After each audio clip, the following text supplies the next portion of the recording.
Welcome everyone and happy Friday. Thank you for coming to this special Penn GSE live webinar. The Penn GSE live series is hosted by the Penn GSE Center for Professional Learning.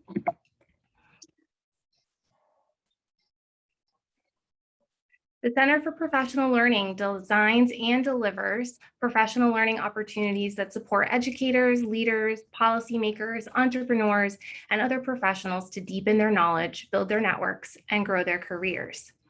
Today's webinar will be hosted by Jesslyn Polson. Thank you, Jesslyn. We're ready to get started. Thank you, Alana, for that introduction. Oh no, of course I had the right screen pulled up until this moment when I need it. Oh no. Okay, our presenters today are Fernando Chang-Muy, who is the Thomas O'Brien Lecturer in Law at University of Pennsylvania's Carey Law School, where he teaches refugee law and policy. And in addition to the field of law, Professor Chang-Muy also has experience in the fields of refugee camp administration and philanthropy, and has supported both government agencies and NGOs in providing service and advocacy for immigrants and refugees.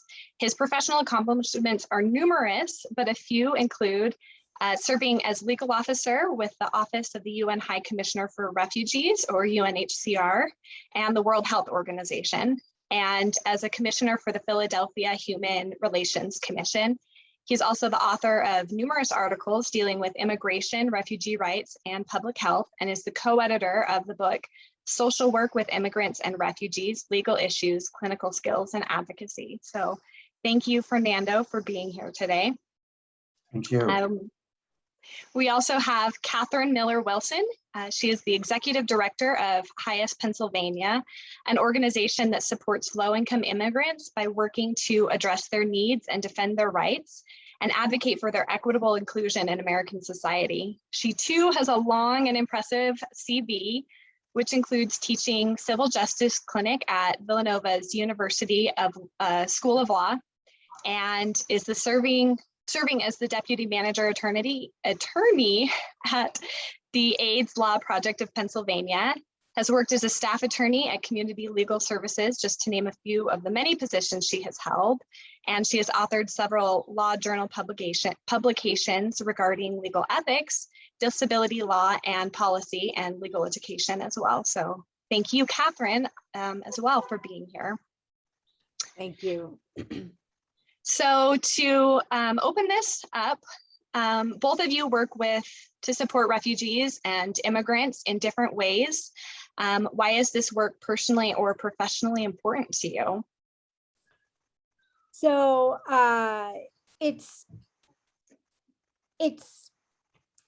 it's hard to know where to start with that question. It's personally and professionally important because precisely because I am an American, and because to me what it means to be an American is to be part of this nation of immigrants. It's cliche, but it's really true.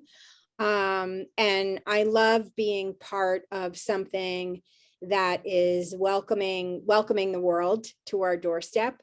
I also love being part of work that results in not only welcoming, but integrating, getting people on their feet. When I started my career in 1993, I was determined to do social justice work and wasn't particularly picky about how that would carry out.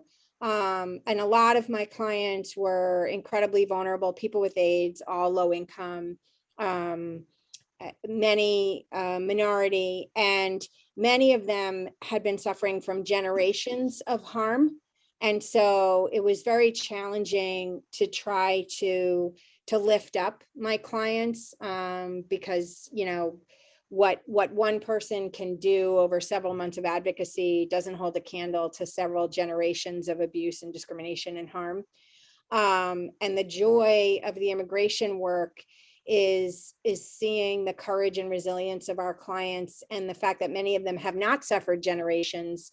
They've certainly suffered a great deal, but they have, if they've made the journey here, they have the ability to rebound And so it's really a joy to be able to participate in that, and to think about what they can offer to those who are suffering from generations of harm. People who have gone through that and reached the other side, have so much more to offer. So it's intertwined, personal and professional. And of course, I'm Jewish, and my great-grandparents migrated here to escape persecution. And I grew up with stories of my grandfather reading the dictionary at night after working several jobs during the day, reading by candlelight to try to teach himself English. And so I'm proud to be part of that tradition. So. Thank you. Well, thank you, Jess, for the question. Before I answer that, though, you forgot to say in my bio that that I taught a course in refugee law, and one of my best students was a student by the name of Jess Paulson. So you forgot to mention that. Nevertheless, the work is important to me, working with immigrants and refugees, because I am an immigrant. Actually, I'm a refugee.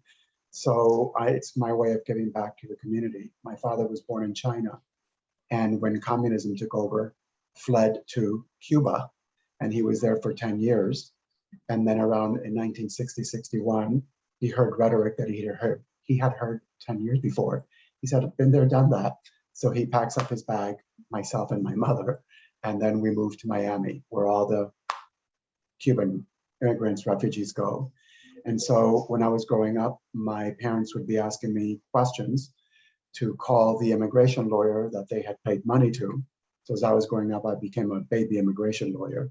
And so when I went to law school, I decided in part to get my parents off my back, and in part to be able to answer their questions. I went into immigration and refugee law, which is my way of giving back.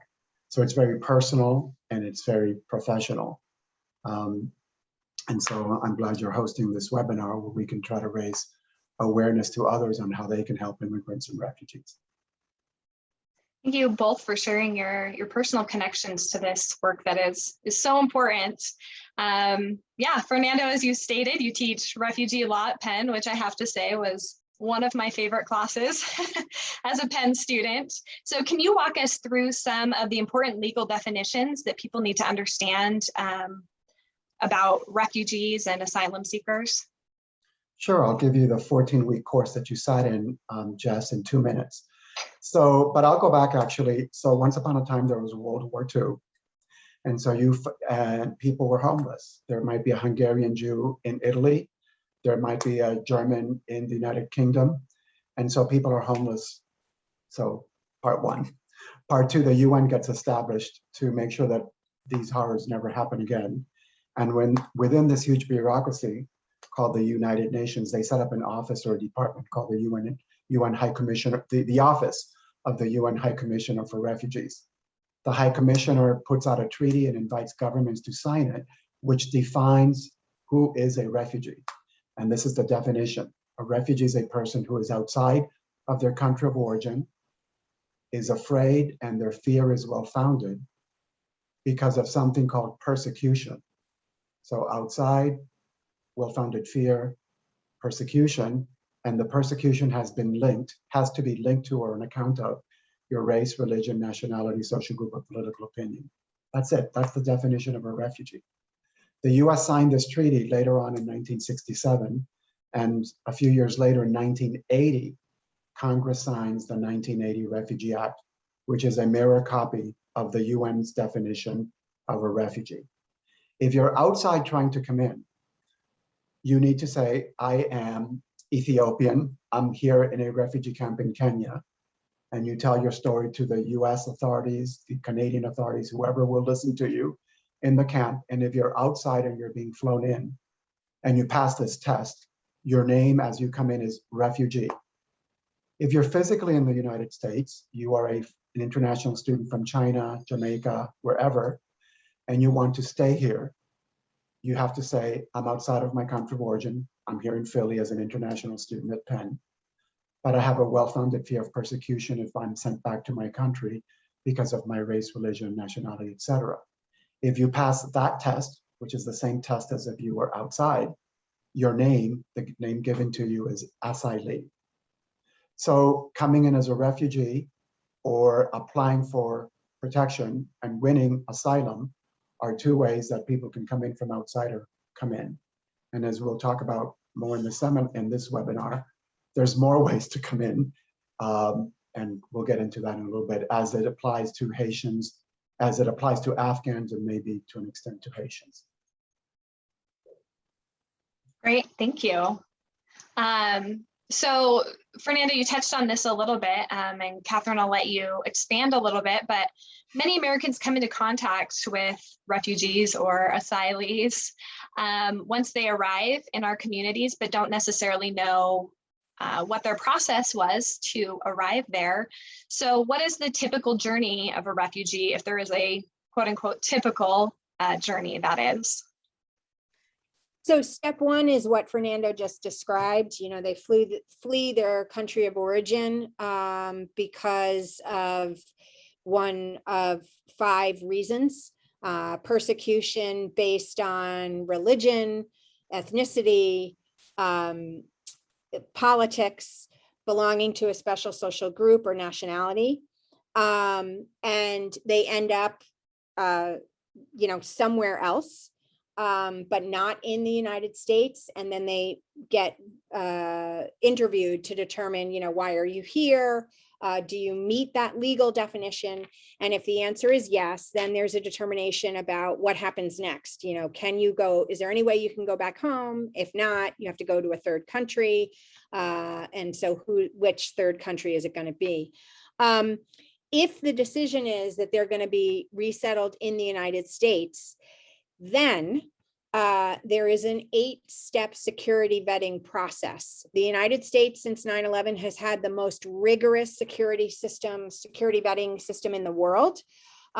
Each of the 8 steps is time sensitive.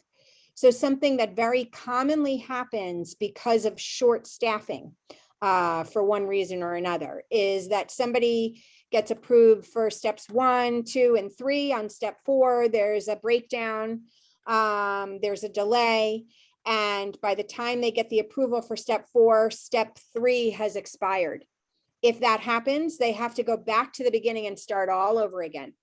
So it is a common experience for HIAS PA to resettle a refugee who's been in a camp for a decade or more. We once resettled somebody who was born in a camp, grew up in a camp, married in the camp, and arrived pregnant with their first child. So it's a terrible situation. The camps are by and large not great places to be. The food isn't great, so there's malnutrition. There isn't a lot of education going on, so it's a kind of wasted opportunity. And it, you know, it's a bad situation. So one thing that's really important is ensuring that there's appropriate staffing up overseas so that people can get through those 8 steps. Once they get through the 8 steps, they go on a list that they're cleared for travel, they're ready for travel. That list gets distributed to one of 9 national agencies. Those agencies are called voluntary agencies. I don't know why, don't ask me, ask Fernando, maybe he knows. But otherwise known as VOLAGs for short. And HIAS Inc., which is a national and international organization, is one of those 9 agencies. The 9 agencies meet every single week. They go over the list of people who are cleared to travel. They divvy it up amongst themselves. And then they go home and they take their list that they've gotten for that week, and they divvy it up amongst their resettlement partners across the United States. So HIAS Pennsylvania is one of those resettlement partners. HIAS Inc. has 16 partners. Many of the other VOLAGs are much larger and have many more partners, but that's the story. So we then get an email from HIAS Inc. asking us, would we do what's called assuring a case? And so it's one of the cases on that list. They want to know, would we be willing to resettle?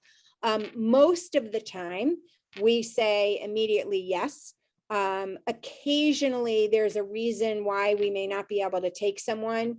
You know, for example, one of the things we've told HIAS National is that the Philadelphia region has really bad resources, housing resources for people who are physically disabled.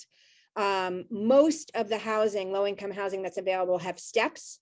And so it's a problem. So if somebody is pretty physically disabled, we'll generally not assure that case because Philly is not a good place for them. Once we assure it, under normal circumstances, we have 10 days to get housing, assign it to an internal case manager, arrange for pickup at the airport.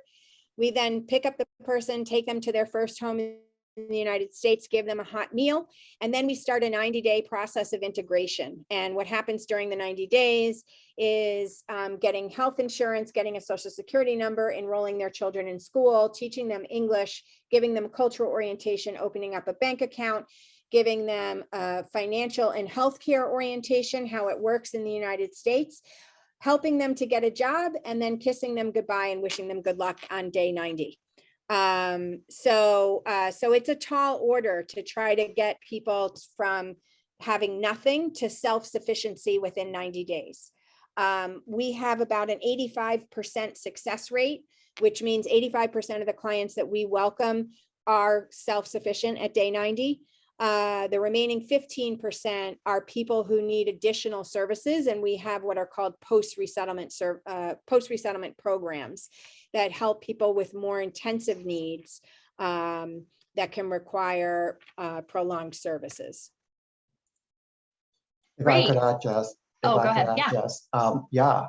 The whole trajectory that Kathy has explained, I hope that the listeners or the viewers realize that it takes a lot of what some communities would call chutzpah or chispa or oomph to go from Iraq to Jordan to Minnesota or Vietnam to Thailand to California. And so they've gone through a lot, and now they're here, and what can we do to welcome the stranger? The other thing I want to share, even though many of the viewers might be educators and maybe not psychologists, they've gone through a lot of trauma. In telling their story once to the UN High Commissioner for Refugees, please don't send me back. Then they're interviewed again, maybe by another agency called the International Organization for Migration. Please recognize me as a refugee. Then they tell the story to a third time, maybe to the US government authorities or the Canadian authorities or the New Zealand authorities.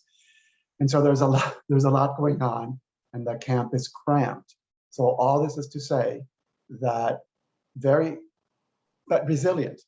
And so whatever we can do, and maybe we'll end the webinar talking about what we can do to help people who are already here, who maybe arrived as refugees or who are here and got asylum. Whatever we can do, hopefully the viewers will get in on the act and help these communities. Yeah, thank you both for those responses. And yes, we'll get into more of the weeds of how people can help in just a little bit. I just wanted to ask you both one more kind of overview question. We've talked about the general process of refugee resettlement, but I wanted to ask you both specifically about Afghan migrants and additionally the Haitian border crisis. What's that looking like right now?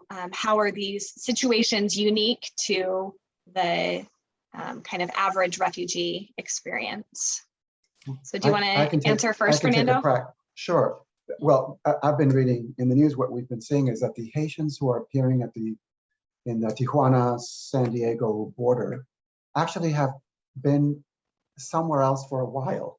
They went from Haiti to Argentina maybe and worked in a farm, or from Haiti to Colombia or Venezuela.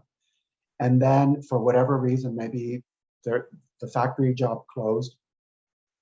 It's pushing them up north, and there might be also a pull factor. They may have heard misinformation that America with President Biden is now open doors. So there are a number of reasons they're being pushed out from the second country that they went to, from Haiti to country number 2, Colombia, Panama, Argentina. And now they're making their trek up north, and we've all seen the horrible photos reminiscent of plantation days with a plantation owner on horseback and whipping people. And then, just if you remember from our course, There's another, so they need to apply for asylum if they want to come in, as we have just been talking about the definition. And there's another principle that might be put in place, and that is the issue that we call here in the United States, we call it firm resettlement. In the United Nations, we call it you cease to be a refugee. So it is discovered that the Haitian who wants to come to the US as a refugee got some sort of resettlement or some sort of green card or some sort of lawful residence in Argentina, Panama, Costa Rica. They will be deemed to have been firmly resettled elsewhere. And so we will tell them, why are you country shopping? Go back. But against this context, Haiti's gone through a lot. The president was assassinated, the volcano, the hurricane. And unfortunately, a volcano and a hurricane erupting is not the definition of refuge. We have alternative means of allowing people to stay here, and that is called temporary protected status, and maybe Cathy can get into that. But the folks at the border would probably not be eligible to avail themselves of temporary protected status, because to get TPS as a remedy, you have to have been here for a certain time period. But anyway, Haitians have been on a trek looking for a better life. Some may qualify as refugees or asylees, some may not, but that's what we've been hearing. Great. So yeah, I'm really glad that you asked that question. And I'll talk first about the Afghan population, because Fernando gave us a lot of information about the Haitians, but then I'll also talk a little bit about what we're seeing on the ground as a legal and social services agency. So, so with the Afghan population, yes, nothing or very little is happening the way it should, or the way it had been described by Fernando and I in terms of the refugee stuff. And the main reason for that is because of the time, right? Under normal circumstances, a refugee is an individual who maybe has been persecuted or threatened, who finally reaches a breaking point and flees to a third country, as we described. In Afghanistan, there's been a war for 20 years. Those that have been helping the military have been applying for special immigrant visa status to get them and their families out, because they have been threatened this whole time. And some people have been successful, and we have resettled some of those. But then Biden announced the withdrawal, and Kabul fell, and all heck broke loose, as we say. And so there wasn't time to go through this process. And so as a result, the American government did grant an immediate and emergency visa called humanitarian parole. But that, let me be very clear, that humanitarian parole is a visa. It allows you to enter the United States. It allows you to remain here temporarily. It is not a legal status. So this caused all kinds of problems, which were thankfully, many of them were resolved a week ago because of congressional action, which I'll describe, but not all of them. So the first problem was that because it's not a legal status, we were asked, can you please resettle this population just like you would a refugee? But by the way, they're not eligible for federal Medicaid. They're not eligible for cash assistance. And so, yeah, like, good luck with that. And so we were like, what? Then the second thing is, because this was a crisis that erupted, we got people with no notice. You recall that I said we normally get about 10 days notice, during which we, look for housing. We have gotten emails 6 hours ahead saying, hey, a family of 5 is arriving at the airport, please pick them up. We've also been told that we don't have the opportunity to refuse. We were asked to commit to a certain number, which we did. We committed for the moment to 100 Afghans. And so they said, okay, we're going to be sending you these 100 Afghans. We're not giving you any notice, and you can't, there's no assurance process You know, we're just sending you the flight details, be at the airport, pick them up and do something with them. So we obviously can't find affordable housing in 6 hours. So what we have done, Airbnb has stepped up enormously, which is really terrific. And they have been providing free temporary stays. But the only problem with accessing that is it takes, we have to give them 48 hours notice. So then the mayor's office convened a meeting of the hotel industry in Philadelphia to get them to step up. And they did, but they're not providing it for free. They're providing hotel rooms at a discount. And of course, hotel rooms don't have kitchens unless they're a residential hotel. So we have had to dip into our own operating costs to pay for the hotels, to pay for meals, until we can get them into an Airbnb and then get them into permanent housing. So, so it's a lot of trauma and disruption, right? The other thing is, of course, as Fernando mentioned, all migrants are traumatized because the decision to leave one's home is not something that you take lightly. And then many of them have been tortured or hurt in some way, which is why they fled in the first place. And then now for the Afghan population, layer onto it that their whole country fell apart in a week in front of their eyes, and they had to flee literally with clothes on their backs. Sometimes, depending on the circumstances, a refugee might have been able to, you know, take a few suitcases of belongings, but we're meeting people that have nothing. So, so we have to give them, you know, we have to show up at the airport with diapers and wipes and onesies and, you know, all of this stuff. So, so it really was a crisis for our staff to mobilize that way. I've already done 2 airport pickups because my staff can't be in more than one place at one time, obviously. And so, you know, so we're stretched really thin and we're reaching out in that way. The good news is that Congress passed a continuing resolution last week that provided Afghan humanitarian parolees the same access to benefits that refugees have. So that's terrific. That takes a lot of pressure off of us and our team, and of course, off of, most importantly, off of the Afghans who have access to some cash and to Medicaid and all of that. But then the next hurdle is dealing with this enormous trauma. We have an immigrant wellness program, and it's very robust, and we're prepared to be folding in Afghans as they arrive and to be providing sort of separate groups for Afghans who are dealing with this kind of special trauma. But, you know, we're aware that people are really very much on edge. And I think it's also hard because even though you could point at the United States for a lot of the destabilization across the world, it is rare that it's this direct a line. So you have Afghans fleeing because they have to, and fleeing to the country that caused the need to flee. So that's also a psychological burden that people are dealing with. You know, so far, what I can say from the people that I've directly resettled, they're really just wonderful and grateful to be taken in. So I'm appreciative of that, but it's hard, you know, it's a really hard and awkward situation. So the other burdens that remain, you know, refugees are given work authorization right away. So when they step off the plane, they have the work authorization.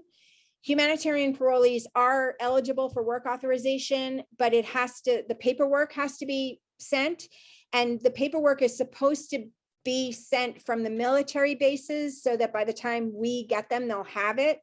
But we've already seen some Afghans who like, oops, we forgot to submit the paperwork. So now our legal team is stepping up. So they got to submit. And then the Afghans have no ability to support themselves until they get the work authorization. And then they have to, you know, get a job and all the rest of it. So that's a little bit of a snafu. The other thing that happens is under normal circumstances, after a refugee has been here for a year, they file a legal process called adjustment of status, which is basically to get them a green card, permanent residency, and it allows them to petition for family members. Afghans are wanting permanent residency right away because there's all the people that they left behind. So there is pending in Congress something called the Afghan Adjustment Act, where there's movement to try to allow Afghans to adjust right away instead of waiting a year, but that's pending. So we are asking people to advocate for that, but that's a sort of hanging chad. In the meantime, the only other way that people can get left behind members out of Afghanistan is through filing humanitarian parole petitions. But that has its own set of hurdles. We have lined up, we've had the pleasure, we held a training and attracted 700 lawyers willing to take on these cases. All of them have taken on a client. It's all booked up. And we now have waiting lists.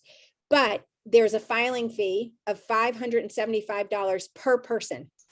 So Afghans who want to bring in 6 members of their family have to somehow come up with 6 times 575. And there's 2 possible solutions. So we have fundraised to get those fees paid for it. We've been successful. We raised 18,000. We're continuing to raise more. And so some of them, we are paying their fees. So that's great. They can also file for a waiver of the fee application, but in an ironic twist of the American government, if you file for a waiver, it proves that you don't have enough money, which then triggers the need to file an affidavit of sponsorship, because humanitarian parolees are not allowed in unless you can prove that you won't become a public charge, which is ridiculous, because the whole point of humanitarian parole is for urgent situations. So it's like going to the ER and being told, I'm so sorry you're having a heart attack, but you have to prove to me that you have support before I'll treat you. It makes no sense. So what we're doing about that is we are trying to recruit people who are willing to sign that affidavit of support. It's a little bit of a complicated legal document, and so we have to train people. Obviously, people don't want to just sign up to an obligation that they don't understand. So we're trying to put together materials so we can train people. But until we get those affidavits of support signed and submitted, we can't submit the humanitarian parolee applications. So it's a very dire situation, and we're really in the crosshairs. My pro bono coordinator, who's been coordinating all of this, was getting frantic emails from a lawyer that she trained saying, look, you got to help me. I need this affidavit of sponsorship. The family's being threatened. And then she got an email saying, well, never mind, he was murdered yesterday. So by the Taliban. So this is really unfolding in real time, and it's really, really dire. I am working with my board to try to get approval for HIAS Pennsylvania to file a sponsorship affidavit as an institution, which is something we can do. And I'm hopeful that I'll get that approval by Monday. But that's what we're dealing with. So we're seeking almost more than the support is people to call Congress. Everywhere I go, I've been telling people, please drink your morning coffee and call your congressional representative. They have to eliminate these hurdles to humanitarian parole, or it's meaningless. They have to eliminate the fees and eliminate the affidavit of support requirement.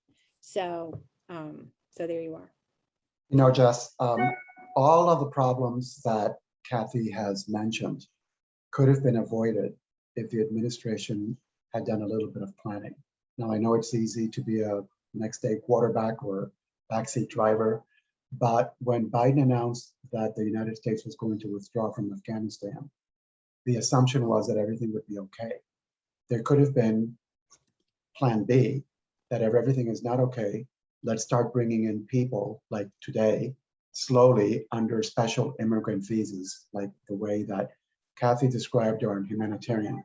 In other words, not wait for the last minute so that organizations like HIAS are not called 6 hours before the family arrives, so that you do planned departure. At the UNHCR, when I was working there, we had another word that we used, which is early warning. So if you see trickles of people leaving Albania and into Greece, and it keeps coming, that's an early warning that there's going to be a refugee crisis in Greece. People, let's start putting up the tents, etc. So again, the administration could have just developed options, scenario planning.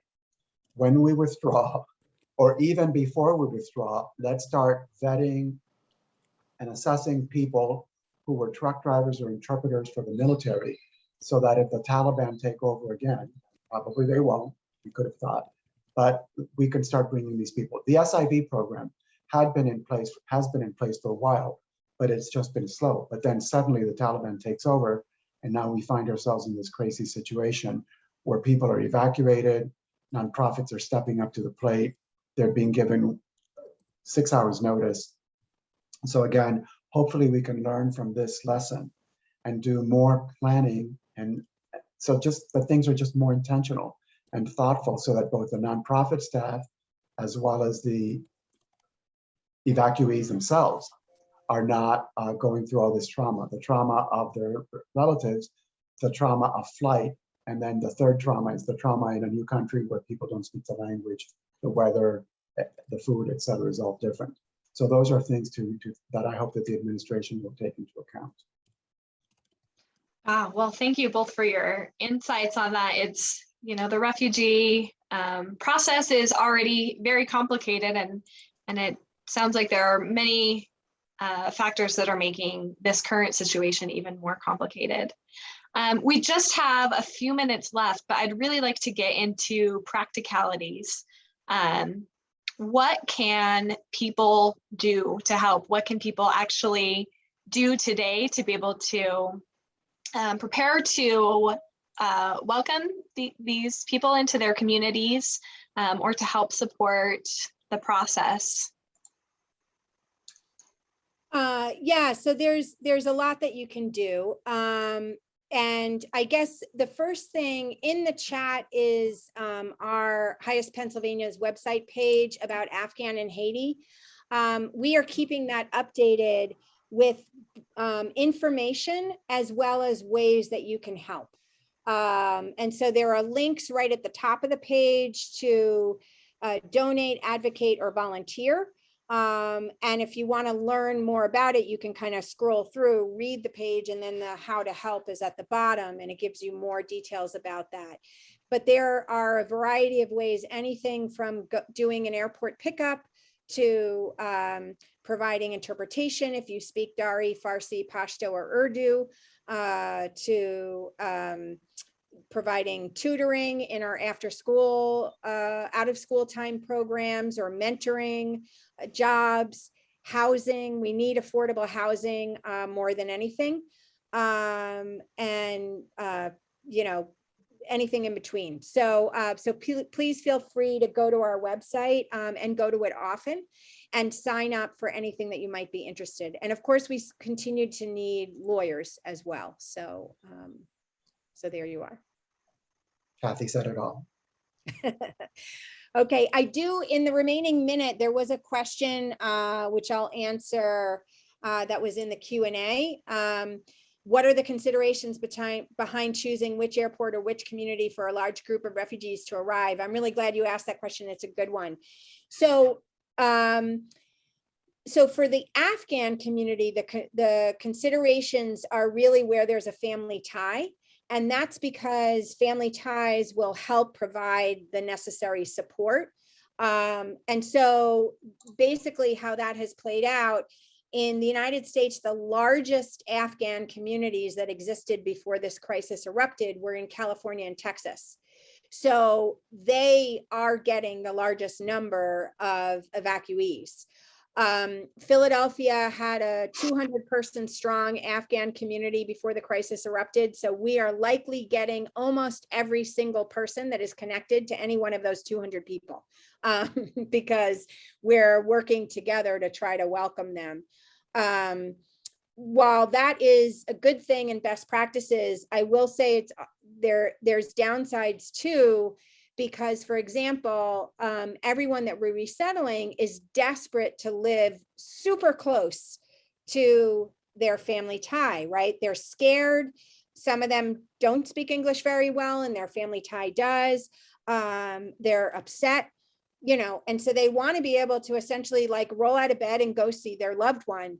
And, you know, the Northeast is where the Afghan community currently is. And the Northeast is stepping up and doing what they can, but there's only so many, like if we confine ourselves to the Northeast, it's going to get, you know, it's like already increasingly difficult to find affordable housing.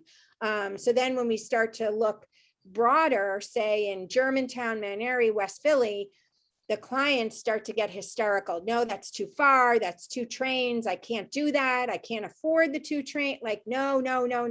Like, I don't care. I'll sleep in a tent in their backyard. Like, and so this is really a serious tension about how to kind of gently spread the community without disrupting the ties that are so important. So that's the answer to the community. The answer to the airport really actually has nothing to do with the community. It has to do with the airport's facilities. So under normal circumstances, almost every refugee that's going to be resettled on the East Coast arrives in the New York in Kennedy at JFK, because that's where international arrivals come. They then get on a van and taken to their ultimate destination, you know, like Philadelphia or any other city on the East Coast. For the Afghans, however, because you know, there were just waves and waves and waves of people, and there was no, it was just like throw them onto a plane, no, you know, sort later. The government approached Dulles and Philadelphia International Airport because they are airports that are large and have large spaces, and asked could they bring the evacuation flights to those airports. So the answer was yes. And I have to say, I'm very proud of our mayor and our Office of Immigrant Affairs. They brought a ton of resources to this little area in the airport that is cordoned off. You know, you can't go in there unless you're military or somebody coming out of the plane. And they set up prayer rugs. They set up food. They're doing quick rapid COVID testing, and they're trying to sort people out. So in terms of the sorting, the question is, do you have a pending refugee or Afghan special immigrant visa application? Or are you a humanitarian parolee? Or do you really have absolutely nothing and you just kind of threw yourself onto the plane? And so depending on the answers to those questions, then they get sent, after just a couple of hours of stretching their legs, they get sent to one of 5 military bases across the United States. And at those bases, they are then being processed. They're given vaccinations, they're given legal paperwork. That's where they're supposed to get their work authorization. They're supposed to get their temporary status, so that then they can be sent to the resettlement agencies. And so that's when we're seeing them, is after they've been through the military base processing. So the only 2 airports in the country are Philadelphia and Dulles, but they're just a way station. And then the language barriers, yes, there's lots of help. The question was, any help for their language barriers to survive in the community? Absolutely. So we provide what we call survival ESL, which is ESL that we provide during the first 90 days. And it's called survival because everybody's kind of mixed in, people come and go, and we're giving people the very basic skills so that they can then navigate and graduate to an ESL class of their appropriate education level. And then graduating to the next level, that's something that we provide, as well as many, many agencies across the city. So we refer lots of people, or we take them on ourselves, depending on capacity. And then the kids are also provided with some basic ESL. They're enrolled in school, and then we give a trauma-informed after-school program, out-of-school time program for the kids, to try to give them more intensive ESL than what they're getting during the school day. And we support them. And what's good about the kids is they learn unbelievably quickly. So the, you know, and the younger the kid is, the faster they learn. So we work mostly with teenagers, because teenagers have the hardest time learning, because they're, you know, they have an accent. that isn't going to go away. And of course, they're older. They don't have that sponge brain of the 6-year-olds, you know. So we spend most of our time with the teenagers, but our teenagers go on to college and get scholarships and do wonderful things. So that answers that question. That's one of the, on that point of school, one of the questions was, can you give examples of good schools that are helping refugee kids?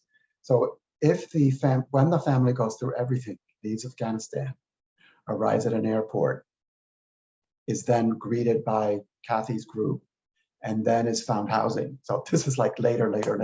And if they have kids and the kids go to school, the answer is, what are some schools that are good examples?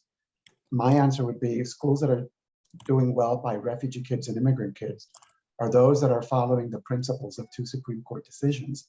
One is Lau versus Nickel, and the other one is Plyter versus Doe, which basically says that regardless of your immigration status, all kids have the right to education and to an appropriate education. If any of the viewers are teachers or know parents whose kids are having a hard time because they're not giving adequate classes, they might want to call the Education Law Center, which is one of about 30 public interest law firms here in Philly, where you can call and say, my kid is an English language learner, or my kid has disability, they're not being treated right under the law, can you help? And so again, to answer that participant's question, there are great school districts, there are not so great school districts, but they all have to follow the law as set out in these Supreme Court decisions.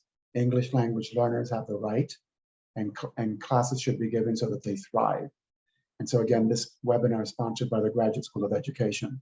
So if there's any educators out there, you can be an anonymous caller snitching on your own schools if your schools are mistreating and discriminating against immigrants or refugee kids because they're not being allowed to enroll, or the classes are just bad classes.